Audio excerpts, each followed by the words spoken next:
Assalamualaikum warahmatullahi wabarakatuh. Perkenalkan, nama saya Ardelia Amana dari Prodi Keperawatan Pangkal Pinang tingkat 1. Di sini saya akan menjelaskan cara kerja dari sistem simpatis dan parasimpatis. Di sini terdapat gambar. Kemudian ini adalah sistem parasimpatik.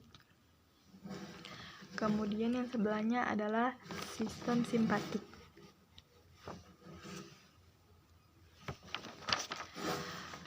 Sistem parasimpatik. Kemudian saya akan menjelaskan dari sistem simpatik. Terdapat dua jenis neuron atau sel saraf yang terlibat dalam menyalurkan sinyal atau impuls dari sistem saraf simpatis, yaitu saraf postganglionik dan sel saraf preganglionik. Sistem kerjanya adalah neuron atau sel saraf preganglionik akan melepaskan senyawa kimia berupa asetilkolin ke dalam neuron postganglionik. Setelah neuron postganglionik terangsang, maka ia akan melepaskan norepinephrine yang akan mengaktifkan reseptor atau penerima sinyal di organ yang dituju. Kemudian cara kerja dari saraf parasimpatik yaitu hampir sama dengan sistem simpatis, tetapi yang menjadi perbedaan adalah sinyal yang dikeluarkan oleh neuron postganglionik adalah bersifat cholinergic atau norepinephrine, bukan bersifat adrenergic atau epinephrine. Jadi sifat cholinergic adalah yang membuat kerja parasimpatik terbalik dengan simpatik.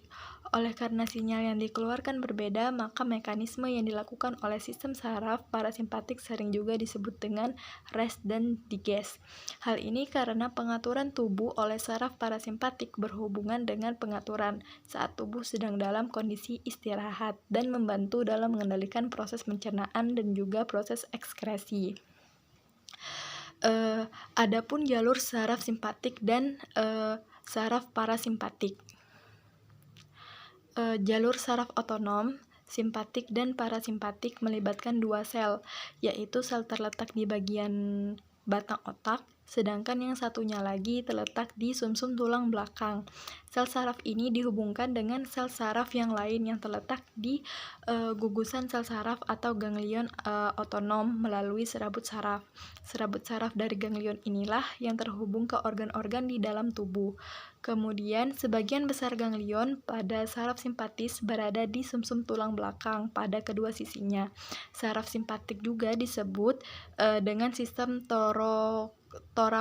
torakolumbar karena sarafnya yang keluar dari sumsum tulang belakang setentang dengan ruas tulang dada atau toraks dan pinggang atau lumbar.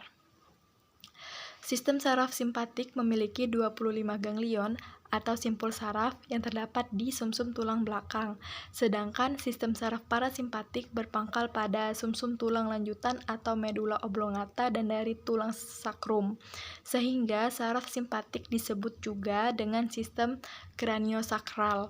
Ganglion untuk saraf parasimpatik terletak di dekat organ yang dipersarafinya.